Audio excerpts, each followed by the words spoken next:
Hello, everybody, and welcome to May 8th Trips and Traps. Andy Serling, now joined by Richard Migliore. Richard, welcome to the show. Yeah, thanks. It's nice to be here. I've enjoyed the show, so it's nice to be a part of it. Yeah, well, we're happy to have you here. We're going to cover 5 races that went on during the 4-day slightly abbreviated opening week at Belmont, and we are going to start out with a race from opening day, in fact, which is kind of an interesting race. And the horse we're going to look at is the favorite in this race, Classic Salsa, who has some significant trouble. Yeah, and I think this race clearly illustrates just how important the start is in any race, especially sprints, the red cap. And he encounters a lot of trouble. Inside horse came out a little bit, outside came in. He gets squeezed, and when he got bounced around, and we're going to get to see it even more on the head-on, as you can see, he winds up having to take up and be last at this point. He did good, Andy, just to get back in the race and to make up ground extremely wide throughout. Yeah, and also keep in mind, while he's not a speed, he's a horse that has tactical speed, and he wants to be much more forwardly placed. And I think this is also a really interesting example of how important it is to watch head-ons when we go to the head-on the backstretch, because you know he has some trouble. You know he gets shuffled back. You know he ends up getting taken 4 wide in the turn and put in no man's land. But you don't know, you have no idea, Richie, what happens without seeing the head-on. Well, and especially it happened actually twice. First, a few strides out of the gate, and then a little bit further on as the eventual winner was following the horse inside of him over, and then he really took the worst of it, getting bounced around in between. Yeah, he ended up being the one who took so much the worst of it, and I think a lot of times that's rare, Richie, for a horse that was outside, actually, of 4 horses the backstretch, but because, as you pointed out, the 2 horses that come over, the 1 horse and then the other one following them, the eventual winner, the first one to come over is the Gray, the 8, who's actually about 4th right now. I don't know if Classic Salsa is necessarily as good as these horses, and even though he was favored because he had beaten a weaker field in the second start, but he had absolutely no chance to win this race considering all of the events that took place as we focus on the head-on right now. Yeah, but I just don't know how you can qualify how much this takes out of him. And you're going to see the 8 horse is going to be the first to cross over as his rider's being aggressive, trying to get over, not be caught wide. And actually the 8 bobbled and got up and kept running forward. And you'll see the inside horses hurting him out at the same time. Now he gets buffeted about in between horses. Okay, you think the worst is over because we're out of the gate. A lot happens out of the gate. But now, as you'll see, the eventual winner angling over. Johnny gets hit from behind Classic Salsa and turns him in. And, you know, they're like 18-wheelers. They got 4 legs. They're big animals. Once they get turned in, it's so hard to correct that situation. Yeah, he really took about as much as you could take in a situation like that and just completely lost the position. I think what you said before is accurate. You can't quantify how much he lost because you don't know. You can't say, oh, it was 2 lengths, it was 3 lengths, it was 5 lengths. Right. Because not only did he encounter that trouble, but in encountering the trouble, it took him completely out of position in the race. And to me, I think that's the most significant part of trouble, especially early in the race we talk about. The race is developing in a clean trip. Maybe he's sitting 4th, a couple lengths off, sort of rolling along, completely opposite of what happened here. Yeah, because it sets up the rest of the trip. Even if you have a horse that's going to come from off the pace, you don't want to give anybody a head start and be shuffled out of position and then have to work to get back to where you should have been to begin with. I think it took a lot more out of him than maybe we even know. Yeah, because you've expended the same amount of energy if you'd been sitting 2 lengths off, and he's got to make up all that ground, and then he ends up making that big wide swoop. This is called legitimate trouble. If you want to throw this horse's race out, throw it out. If you like him based on his first 2 races next time he runs, then you can bet him. You can dismiss this effort. We will turn our attention to one of the cooler performances by rider and horse. When we look at the 5, the eventual winner married the music the next day in the affirmed success, and also want to look at the 4, Weekend Hideaway, who kind of created his own problem by braking a little slowly. The door gets shut, but he brakes a little slowly, and Joe Bravo can't get him the race. But Marry the Music leapt up, lost the iron when he hit the gate, and Cornelio did an amazing job putting his hand in. He did an amazing job. Keep your eye on the horse, the green colors. He's able to hold himself up on his right leg, reach down, take his stirrup, and put his left leg back in the stirrup.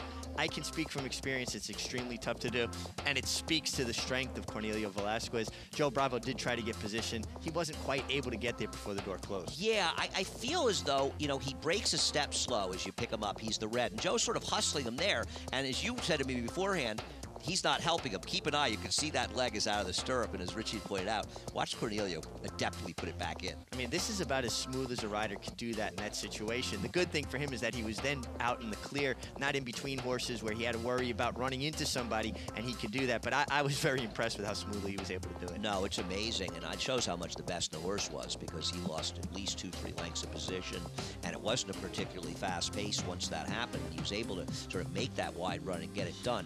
Country Weekend Hideaway. I always want to call him Country Hideaway. Weekend Hideaway. I guess he just doesn't have that pop out of the gate, which is a bit of a problem. And he ends up getting caught inside of horses, and Cornelio very adeptly, as they head in the stretch, shuts the door on him. He has to alter course. He had his chance, but I think he was compromised by his trip. Obviously, he was best, second best. Yeah, at best, second best. But you could see Be Bullish, the gray horse in between him, was trying to get out a little bit. Joe saw his spot, thought he could get there. Cornelio said, no, I got horse. I'm going to close the door. You figure out another path because this path is occupied. And Married to the Music was the best horse. Possibly it took a little momentum away from Weekend Hideaway. I personally think he had his chance. Yeah, I mean, I can see what you're saying, because the reality is here, if he had really had a lot of horse, he would have beaten Weekend Marry the Music. Because, listen, Marry the Music, however you want to look at it, he spotted the field a good 3 lengths here. And I think that it's a good situation where Marry the Music was obviously the best horse and was potentially going to be very unlucky in this race. Sure. But, boy, you talk about a rider coming to the aid of his horse and doing every little thing you possibly could to give him every best chance to win. Well, absolutely. He was dealt a bad hand, and then he played that hand perfectly. And not only that, and not only in getting back into the stirrups, but also in shutting off Bravo, trying to make the move. He made the most of a tough situation. A really neat horse, Marry the Music, who really runs in the memory of Dominic Galuccio. It was very nice to see him win this race. We'll turn our attention to a couple races, I think, or one race from Saturday, and this was a 7-furlong maiden claiming race. And we want to look at a first-time star, the 1 Sophie Smile, as well as a returnee, the 3 Zaviro Azul. I think the one you really want to look at is Sophie's Style. I was a little interested in Zaviro Azul and want to hear Richie's take on 2 horses, and both of them specifically, that were buried on the inside in this race, particularly the firster. Well, I think we can go back to what we were talking earlier about the start. You know, they both broke somewhat slowly. Sophie Style broke worst of all, being a first-time starter. Did good to get into position in hand the right way. And I think this is also a perfect example of the difference between a bad ride and an unlucky ride. You got to save ground on the turf. You got to get your position on the inside. Both riders were able to do this. Nothing ever opened up. No, I agree. You know, and I watched this a lot and was thinking about that. I think it's Junior Alvarado's on Sophie's Style. And you have to ask yourself, you see she gets a little shuffled back there. Zaviro Azul's inside of her, and she sort of gets shuffled a little bit behind her. But I'm just not really sure what Junior could have done. I guess the one thing, and it's hindsight, maybe he's a little more aggressive and he goes in, but I'm not sure the 2 horses really off the rail enough for him to get that position. And the other thing you have to do as a rider in this situation, assess how much horse the 2 horse has, because he might be vulnerable to getting pushed back in from the outside wave of horses. And if you've put yourself in that spot, now you're in a real lot of trouble, because you can see that horse winds up on the fence. Yeah, he does, and Junior gets outside of him, but you see him back there with a gold cap. Zaviro Azul is buried down there. My feeling is Zaviro Azul, who had run 1 turf race and made a big run at the end, maybe instead of being in tight the whole way, and listen, she ran last, but I'm giving her one more chance at 1,000,000 to 1. Maybe if she gets an outside clean trip, she'll put in a run. Junior never has a chance to ride Sophie Style. Not at all. And ultimately, it might wind up being a great first race for her. It didn't overtax her. She got a lot of experience. You saw a lot of different situations. I think she is definitely a horse you have to keep an eye on coming back and hope that she works out a better trip. Yeah, I agree. If you wanted to better the first time, her dam Sophie Salad actually was a turf winner for Bobby Flay, the same connections. I think Jimmy Toner may have trained her as well. The winner, Barbara Smile, a first-time starter, we can say we want about the 1 and 3 having some trouble in here, but the winner was an hour the best. She was much the best. She got shuffled back into the turn, had to work her way out, slow pace, and stormed down the middle of the track. Yeah, I mean, you look at the horse who set the pace, who's kind of a quitting speed type, and she held on for second this slow pace, and the winner was an hour the best. The other horses just never had a fair chance to run. We will now go to Sunday's card, and we'll look at 2 races from Sunday, and we'll start out with a race where it just feels like a missed opportunity here of a horse, Tapitation, first time on the turf, that gets good position early. The rider, Jose Lozcano, is asking for position. She's the gray. The 2 horse we want to talk about who finishes 3rd, El Roi, gets left here, and the rider just gets the position he gets. But Tapitation, you got this good position. Why drag him out of the race? Yeah, Tapitation got his position going forward. Extremely important all racing, especially in a turf racing when the rails are out.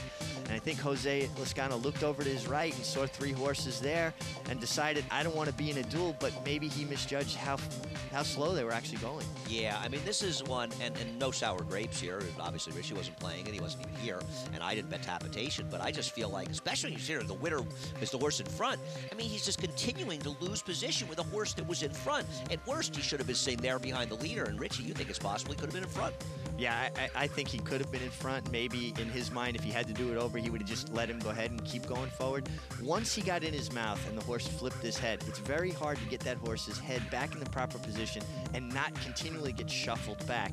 He got shuffled back to a point where then finally he can kind of release his hold, and then the horse settled in.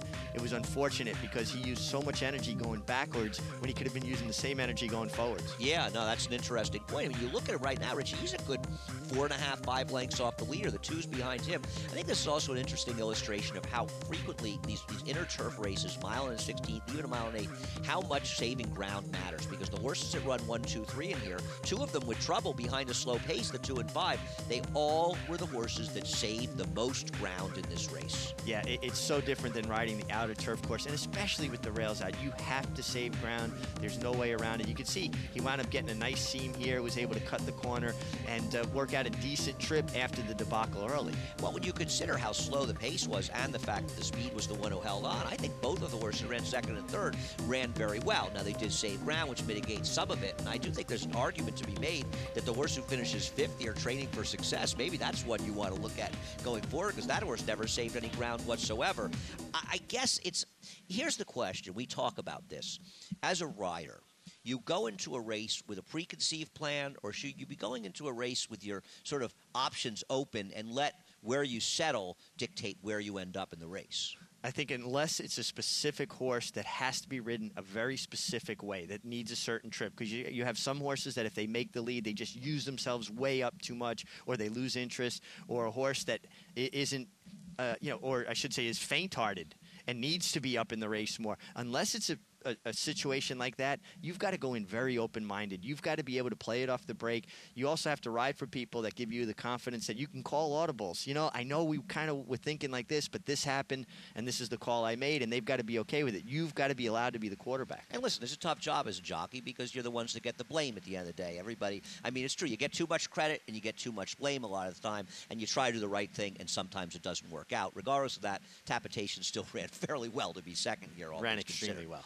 We'll turn our attention to the last race we're going to look at, and this is a horse, Stardom, that a lot of people thought a favorite in this race had a lot of trouble. You could argue that maybe he had a lot of trouble, but the trouble was all his doing, Richie. Yeah, he created all his own trouble. I mean, I actually felt sorry for Rajiv Maharaj on this horse. This is a horse that obviously makes a rider look bad. He hopped at the break. He ducked in. It looked like he got squeezed. He created all his own trouble. Yeah, it was so funny because in watching it, and we were talking a little bit about it on Twitter after the race, and you'll just see him look like he gets squeezed. I thought, oh, he really did have legitimate trouble at the break. You see him go back there, but then you watch the pan, the head-on, which we just showed you, and he did everything to himself. Then he settles into a nice groove, and he gets himself back in the race, but once they're doing some serious running, he causes his own problems again.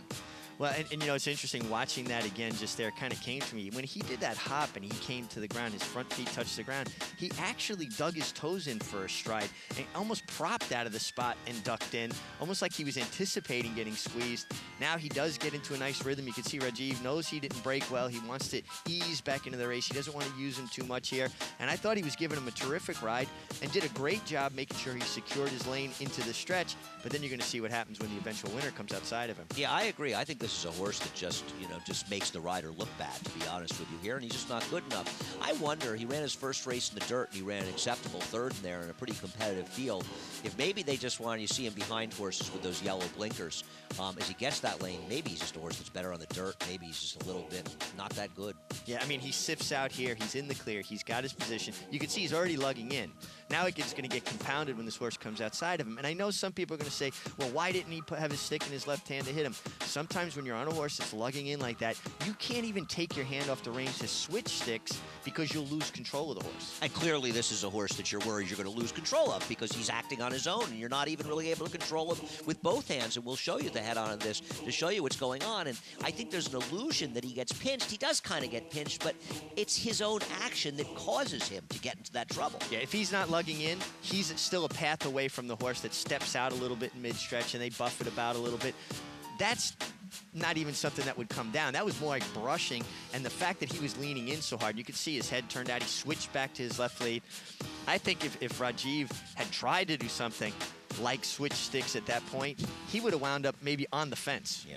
Yeah, I mean, and these are tough situations to look at, but this is a horse that's sort of an impossible one to ride. Well, Richie, we appreciate your first show on Trips and Traps. We will, of course, be back next week. If not next week, you'll be at the Preakness, but we'll be back weeks after that. We always can use your help. It's trips and traps at NYRAInc.com.